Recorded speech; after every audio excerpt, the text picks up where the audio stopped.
ડભોઈ નાંદોદી ભાગોળ બહાર એસઓયુ માર્ગ પર નર્મદા કેનાલને અડીને આવેલા ખેતીની 125 વીઘા જમીનમાં બારે માસ ભરાયેલા રહેતા ગટરના પાણીથી ખેડૂતો ત્રસ્ત થઈ ગયા છે। અનેકવાર ઉચ્ચ કક્ષાએ રજૂઆતો કરી અને થાક્યા છે, પરંતુ કોઈ જ પરિણામ ન આવતા ખેડૂતો આંદોલન કરવાના મૂડ તરફ વળ્યા છે। વર્ષ 2016થી ડભોઈ નાંદોદી ભાગોળ બહાર એસઓયુ માર્ગ પર નર્મદા કેનાલને અડીને સોનાની લગડી જેવી 125 વીઘા જેટલી ખેતીની જમીન છે, જેમાં ડભોઈ નગરના ગટરના ગંદા પાણી બારે માસ ઘર કરી ગયા છે।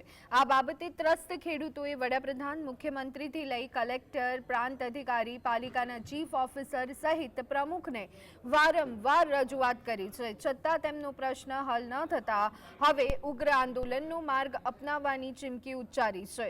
ડભોઈના 35 જેટલા ખેડૂતો ડભોઈ નગરપાલિકાના પાપે પાયમાલ થઈ ચૂક્યા છે। સમગ્ર નગરનું ગટરનું પાણી ડભોઈ નાંદોદી ભાગોળ બહાર ઘણા વર્ષોથી આવી રહ્યું છે।